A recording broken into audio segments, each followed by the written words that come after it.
5000 soldats promis au Sahel, mais un continent encore retenu entre deux souffles contradictoires. Sous le ciel pâle d'une aube brûlante, 3 capitales veulent prouver qu'elles peuvent garder leur propre paix là où les missions étrangères s'essoufflent. Pour celui qui regarde de loin, comme pour celui qui vit ici, la question serre la gorge. Que vaut réellement cette promesse d'autonomie quand Ibrahim Traoré et ses pairs doivent avancer avec des moyens comptés sous sanction? Au moment où les drapeaux retrouvent un sens, ce pari change-t-il vraiment la vie quotidienne de ceux qui respirent ce sable? L'Alliance, née dans la poussière du Sahel, promet plus qu'un changement de décor. Elle propose une méthode qui rompt avec des années d'externalisation sécuritaire. Ce passage d'un système cousu d'acronymes étrangers vers une force endogène repose sur une idée simple mais lourde d'enjeux. Décider ici ce qui se joue ici. Le bénéfice attendu tient en 10 mots, déjà formulés autour des tables sobres des capitales, dignité opérationnelle, coordination frontalière, décision sans délai extérieur. Mais derrière cette promesse se cache une réalité plus rugueuse. Sanctions persistantes, équipement incomplet, formation à rebâtir, logistique qui doit tenir malgré les pièces manquantes. Et c'est là que se joue la tension fondamentale. L'autonomie n'est ni un slogan ni un blason, mais une capacité à maintenir la cohérence lorsque aucun filet extérieur ne garantit le rythme des opérations. Un détail glissé dans les discussions militaires agit comme micro-hook. Les patrouilles, pour fonctionner, doivent rester prévisibles à l'échelle de chaque marché, de chaque route, de chaque village. Si cette prévisibilité s'installe, l'Alliance tient. Si elle vacille, tout le dispositif se fissure. En coulisses, une note interne évoque un point décisif. 5000 soldats ne représentent pas seulement un effectif, mais un seuil psychologique qui inverse l'inertie sécuritaire du Sahel. Et dans la même séquence, 3 capitales, Bamako, Ouagadougou, Niamey, convergent sans caméra, comme si une ligne invisible venait enfin de se fixer.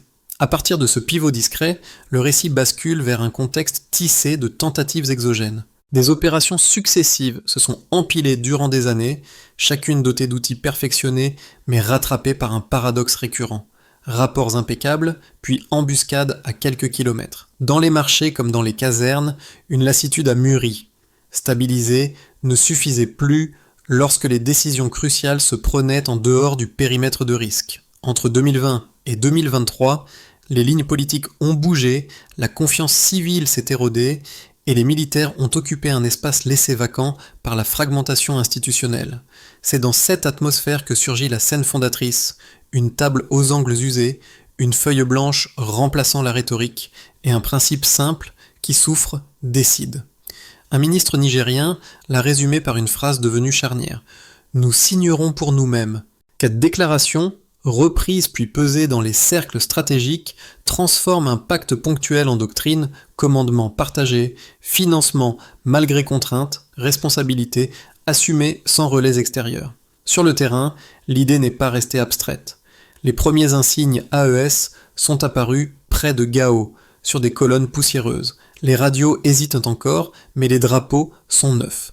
Certains partenaires internationaux observent avec prudence, calculant leurs marges, tandis que d'autres redoutent une fragmentation géopolitique. Pour les villages, la question est plus concrète. Une route tenue une nuit de plus, un dispensaire alimenté, un carrefour non piégé suffit à redonner souffle. C'est dans cette transition instable qu'Ibrahim Traoré devient l'un des visages de la bascule.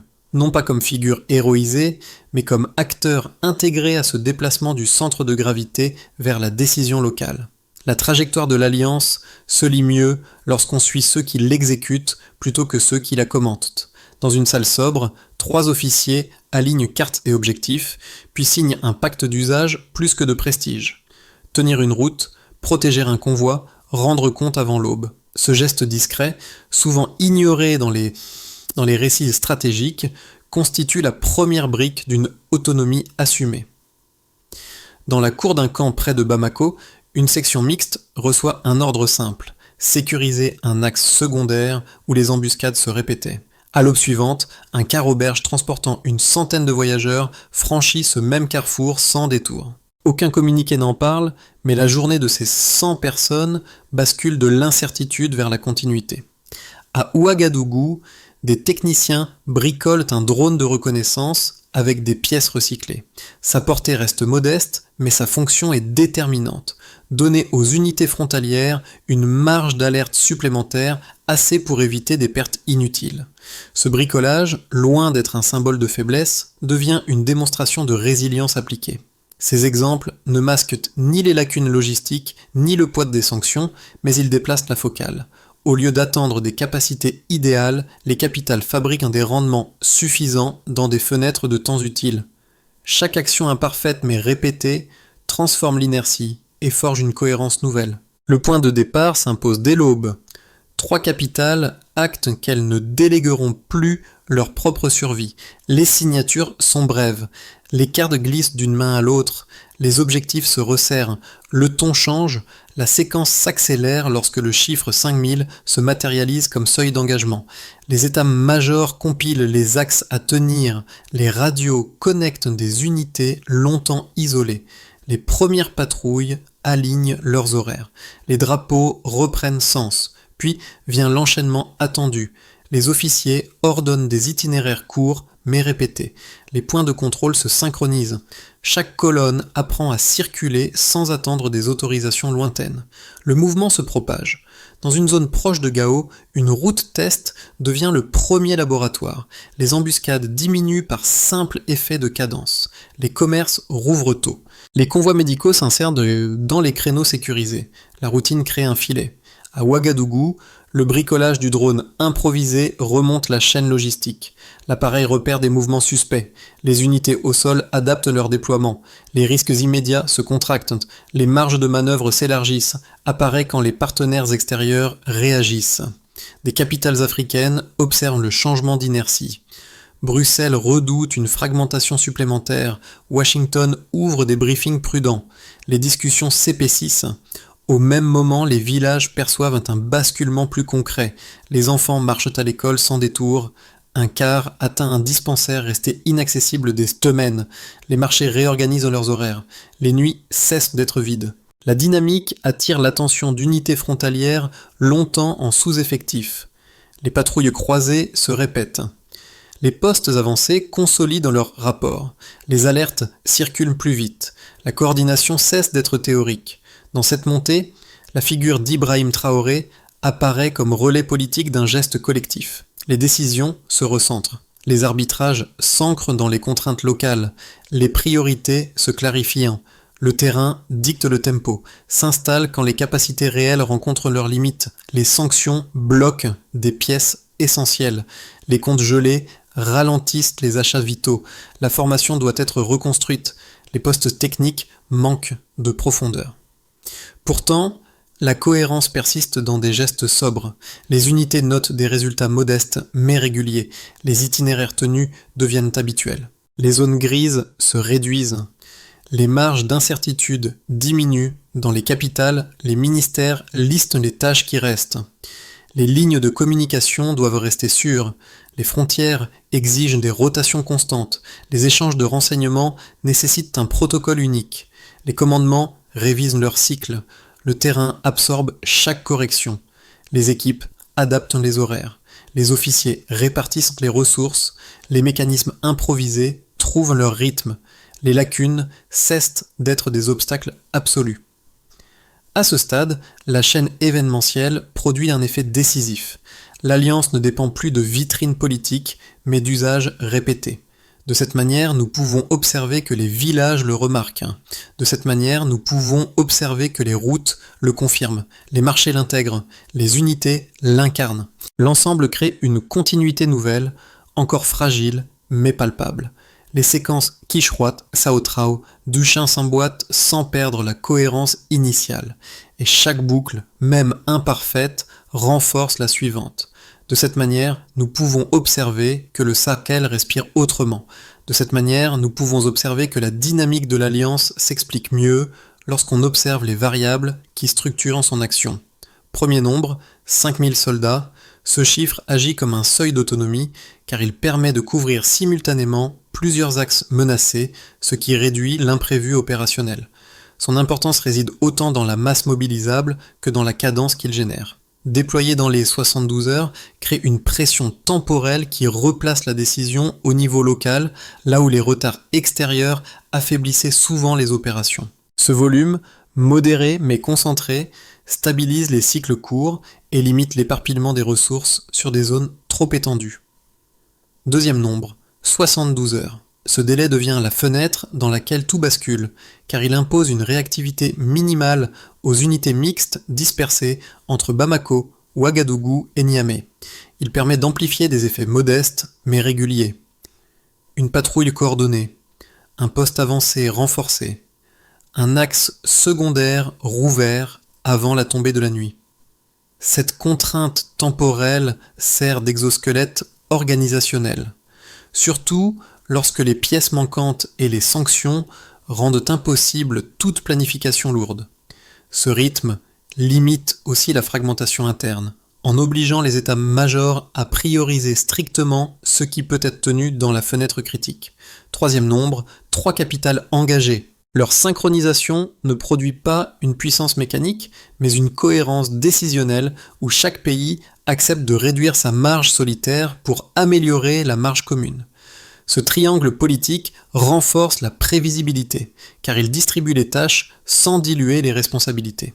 Il garantit aussi que les ressources limitées ne soient pas aspirées par un seul front, en imposant des corridors logistiques utilisables par toutes les unités. Cette symétrie relative crée un plancher stratégique. Même sous contraintes extrêmes, un niveau de coordination minimale reste disponible. Ces 3 variables ne suffisent pourtant pas à combler toutes les lacunes. Les obstacles logistiques persistent, notamment lorsque les sanctions gèlent les comptes et ralentissent les approvisionnements vitaux. Les capacités aériennes demeurent réduites, ce qui complique la couverture des zones enclavées. Et malgré une motivation forte, la formation reste inégale, freinée par des ressources limitées et par la nécessité de réapprendre des doctrines déjà abandonnées. Ces contraintes révèlent le coût réel d'une autonomie revendiquée sans filet extérieur. Dans ce cadre instable, Ibrahim Traoré intervient comme l'un des garants politiques d'une méthode plus que d'une narrative. Sa présence n'ajoute pas de puissance brute, mais elle crée une ligne d'autorité identifiée, utile pour maintenir l'alignement entre unités disparates. Elle contribue aussi à stabiliser les arbitrages lorsque les priorités locales s'entrechoquent, car les décisions doivent rester centrées sur ce qui peut être tenu plutôt que sur ce qui serait idéal. Au bout de cette démonstration quantitative, une conclusion sobre s'impose. 3 nombres structurent l'alliance, mais ce sont les ajustements quotidiens qui lui donnent corps. De cette manière, nous pouvons observer que les villages perçoivent la différence dans des détails précis. Route tenue, carrefour ouvert, rotation respectée. De cette manière, nous pouvons observer que l'autonomie n'est pas encore acquise, mais les mécanismes qui la rendent possible commencent à produire des effets mesurables, même dans un environnement saturé d'incertitudes. 2 lectures opposées traversent les discussions autour de l'Alliance du Sahel. La première défend l'idée qu'une force endogène, même sous-équipée, vaut mieux qu'un dispositif externalisé devenu imprévisible. Elle souligne que les patrouilles coordonnées, les axes secondaires sécurisés et les horaires réguliers observés dans plusieurs zones illustrent déjà une forme d'efficacité pragmatique. Les partisans de cette thèse rappellent que les années d'opérations étrangères ont produit une succession de missions impeccablement documentées, mais régulièrement contredites par des embuscades persistantes. Ils ajoutent que l'apparition d'un signe AES près de Gao ou l'usage de drones bricolés à Ouagadougou montrent une capacité d'adaptation qui n'existait pas auparavant. L'autre camp avance un argument plus sceptique. L'autonomie risque de rester un idéal tant que les contraintes matérielles, les sanctions et les lacunes techniques ne sont pas résolues. Les critiques soulignent que la dépendance prolongée envers des équipements extérieurs a fragilisé les chaînes logistiques locales.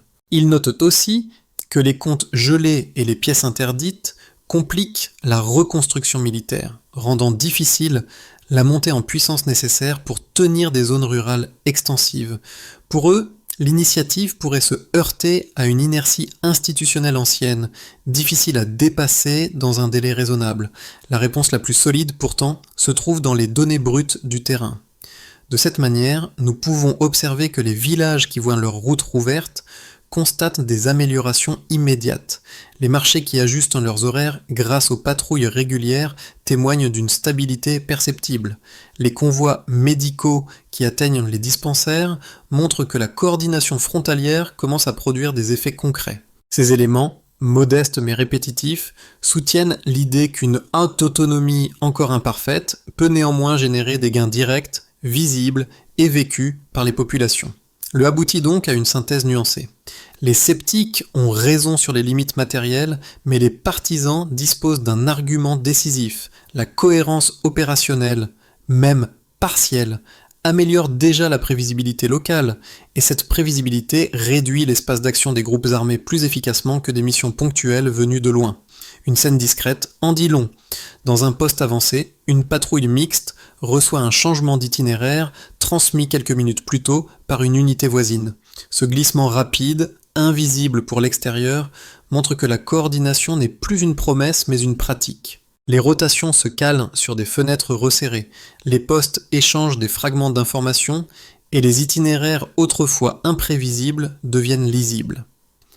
Cette lisibilité crée un effet immédiat pour les villages, qui réorganisent leurs heures d'ouverture, leurs trajets quotidiens, leurs déplacements nocturnes. Ibrahim Traoré incarne l'un des points d'ancrage politique du Midpoint. Non pas une figure spectaculaire, mais un repère qui traduit la volonté d'enraciner l'autonomie dans des routines tenables.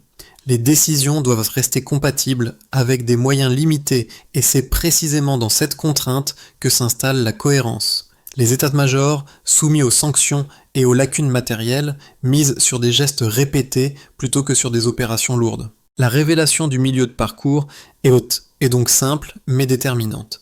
La stabilité ne surgit pas d'une annonce, elle naît de la prévisibilité locale. Et cette prévisibilité encore fragile commence à tenir, se lise d'abord dans la vie ordinaire, là où les décisions stratégiques deviennent tangibles. Pour les populations, la première conséquence tient à la circulation retrouvée. Les enfants empruntent des trajets plus courts parce que les patrouilles passent à heure temps fixe. Les marchés réajustent leurs horaires lorsque les routes secondaires restent ouvertes après le coucher du soleil. Les convois médicaux rejoignent les dispensaires sans imposer de détours risqués. Chaque amélioration paraît modeste, mais elle réduit la peur diffuse qui structurait jusque-là le quotidien de milliers de familles. Pour les forces de défense, l'impact se manifeste par une cohérence nouvelle. Les unités autrefois isolées peuvent synchroniser leurs cycles, partager des bribes de renseignements ou consolider des positions avancées. Les drones bricolés permettent de vérifier des mouvements suspects sur des portions frontalières critiques. Les postes coordonnent leurs itinéraires afin de réduire les angles morts. Dans ce cadre, la présence d'Ibrahim Traoré s'inscrit comme stabilisateur politique en offrant un repère d'autorité utile lorsque des arbitrages doivent être tranchés sous contrainte. Pour les acteurs institutionnels, l'Alliance agit comme une matrice de restructuration. Les ministères listent les tâches essentielles sans attendre des schémas importés, patrouilles coordonnées, contrôle des frontières, logistique unifiée. Les capitales renégocient leurs priorités en fonction des ressources disponibles plutôt qu'en fonction des modèles extérieurs. Cette réorientation réduit les ruptures de communication qui affaiblissaient les dispositifs précédents. Elle impose également une règle implicite. Chaque décision doit pouvoir être tenue dans la fenêtre temporelle des 72 heures, faute de quoi elle perd sa cohérence. Pour les voisins et partenaires, l'effet est plus ambivalent. Abuja calcule ses marges car la dynamique régionale redistribue l'équilibre. Bruxelles craint une fragmentation accrue susceptible de modifier des cadres déjà fragiles. Washington observe la cadence nouvelle et multiplie les briefings internes. Et l'Union africaine, longtemps cantonnée à un rôle diplomatique, identifie dans cette expérience une possibilité concrète de coopération régionale plus dense. Dans cette perspective, la force du triangle Bamako-Ouagadougou-Niamey réside moins dans sa puissance brute que dans la capacité à maintenir une direction stratégique lisible. Ces quatre ensembles montrent que les répercussions ne se limitent ni au front ni au capital. Elles s'inscrivent plutôt dans des micro-ajustements continus, où chaque route tenue ou chaque patrouille régulière modifie la géographie de la sécurité vécue. L'Alliance ne transforme pas encore le Sahel en bloc homogène, mais elle en change l'inertie. La région n'est plus seulement un espace de gestion, elle devient un espace d'apprentissage opérationnel. De cette manière, nous pouvons observer que les résultats restent fragiles, parfois réversibles, mais ils signalent un tournant qui réorganise les comportements, la perception du risque et la dynamique de souveraineté locale. Les prochains mois forment une zone charnière où 3 trajectoires restent ouvertes. Dans le scénario de base, l'Alliance maintient son rythme actuel. Patrouille régulière, axe frontalier stabilisé, coordination suffisante pour empêcher l'effondrement, mais trop limitée pour opérer une expansion majeure. Les ressources demeurent comptées et les sanctions ralentissent les réparations logistiques. Cependant, la continuité reste possible grâce à des gestes sobres répétés sur plusieurs points sensibles. De cette manière, nous pouvons observer que les villages bénéficient d'une stabilité relative, même si les marges de progrès restent faibles. Le scénario optimiste imagine une consolidation plus nette. Les capitales harmonisent leurs priorités et renforcent les cycles de communication. Les patrouilles s'étendent vers des zones auparavant trop exposées. Les marchés ruraux gagnent en prévisibilité et les corridors transfrontaliers deviennent plus fluides. L'Union africaine intensifie son appui logistique et facilite une coopération régionale plus systématique. Ce scénario suppose aussi que les mécanismes financiers, même limités, parviennent à alimenter la chaîne opérationnelle sans interruption. Si ces conditions sont réunies, une dynamique de stabilisation accélérée pourrait émerger. A l'inverse, le scénario pessimiste les repose sur une accumulation de fragilité. Les sanctions pourraient durcir les goulots logistiques. Les pièces manquantes affaibliraient les unités techniques. Les tensions internes gripperaient la cohérence décisionnelle, fragmentant les efforts entre capitales. De cette manière, nous pouvons observer que les villages réagiraient immédiatement à cette détérioration. Routes fermées, déplacements réduits, marchés compressés. Des groupes armés réactiveraient leurs fenêtres d'opportunité et la région retomberait dans une logique d'incertitude plus diffuse, difficile à endiguer. Entre ces 3 voies, une recommandation de méthode s'impose. Raisonner en seuil plutôt qu'en miracle. Si chaque axe tenu, chaque patrouille stabilisée, chaque coordination renforcée augmente le plancher opérationnel, alors la trajectoire collective peut se maintenir même sous contraintes sévères. L'enjeu n'est pas d'atteindre une autonomie parfaite, mais d'éviter le glissement silencieux vers la fragmentation. Dans un Sahel saturé d'aléas, penser en termes de seuil tenable devient une stratégie en soi. Pour beaucoup, les dynamiques du Sahel semblent lointaines, presque abstraites. Pourtant, les effets décrits dans cette alliance touchent 3 cercles qui résonnent directement avec l'expérience des spectateurs. Pour ceux qui observent en citoyen, l'enjeu renvoie à une idée simple. Comment une région longtemps perçue comme dépendante peut-elle redéfinir sa souveraineté à partir de gestes concrets ? De cette manière, nous pouvons observer que les routes tenues, les marchés réouverts ou les itinéraires scolaires sécurisés dessinent une solidarité opérante qui parle à toute communauté cherchant à reprendre la maîtrise de son quotidien. Pour ceux qui suivent en tant professionnels de la sécurité, du développement ou des institutions, le message s'incarne dans la méthode. Les capitales du Sahel n'annoncent pas une révolution technologique, mais une réorganisation fondée sur la prévisibilité, les cycles courts et la cohérence minimale. Cette combinaison intéresse ceux qui savent que la stabilité ne se décrète pas. Elle se fabrique par couches, à partir d'unités qui apprennent à répondre aux plus courts chemins. Les ajustements locaux observés dans la région deviennent alors un cas d'école sur la manière de reconstruire une capacité dans un environnement hostile. Pour ceux qui vivent ces récits à travers des images rapides ou des extraits de discours, la portée se trouve dans le contraste. Des mots simples, des ateliers improvisés, des patrouilles régulières, une gouvernance en chantier. Ces fragments rappellent que la sécurité n'est pas seulement affaire d'État, mais aussi de communautés capables d'intégrer des routines nouvelles lorsque les structures supérieures vacillent. Le spectateur y perçoit un principe universel. La stabilité naît de gestes visibles, répétés, compris, exige une méthode explicite. Premier axe, Unifier les cycles de patrouille, les états-majors doivent fixer des fenêtres communes de 72 heures appliquées de Bamako à Niamey afin de garantir une prévisibilité minimale mesurable par la régularité des itinéraires sécurisés. Cette standardisation réduit les angles morts et renforce les corridors essentiels au village. Deuxième axe, stabiliser la chaîne logistique réduite. Les unités locales doivent identifier les pièces critiques, mutualiser les stocks et planifier des réparations légères directement sur les postes avancés. Le résultat se mesure au maintien opérationnel des équipes, même sous sanctions et pénuries. Troisième axe, renforcer la circulation d'informations. Les postes doivent échanger des signaux courts et vérifiables permettant d'ajuster les trajets ou les horaires. La performance se lie dans la diminution des détours imposés aux convois civils et dans la capacité à tenir les axes secondaires après la tombée du jour. Quatrième axe, rendre visibles les responsabilités politiques. Dans ce cadre, Ibrahim Traoré joue un rôle d'ancrage, non pas par ses discours, mais par la cohérence qu'il impose aux arbitrages nationaux.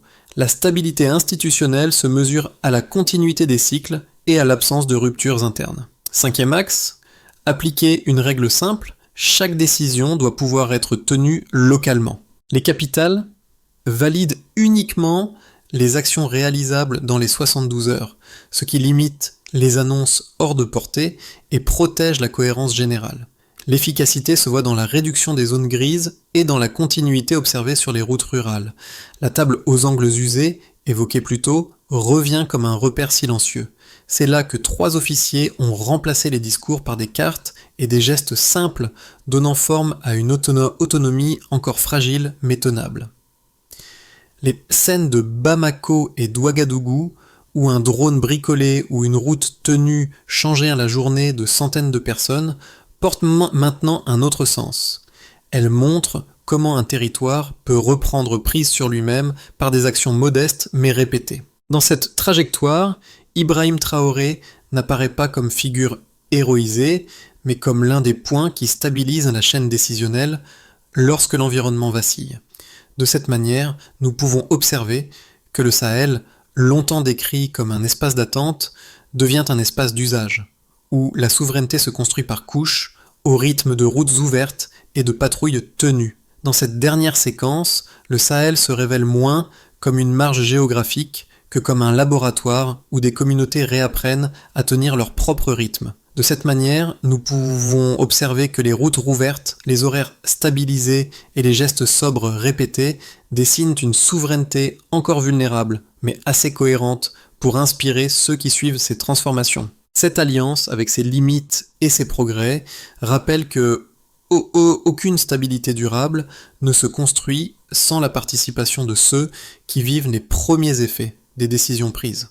De cette manière, nous pouvons observer que votre engagement, qu'il s'exprime par une intention soutenue, un échange d'idées ou un regard plus nuancé sur la région, contribue à élargir l'espace de compréhension autour de cette expérience.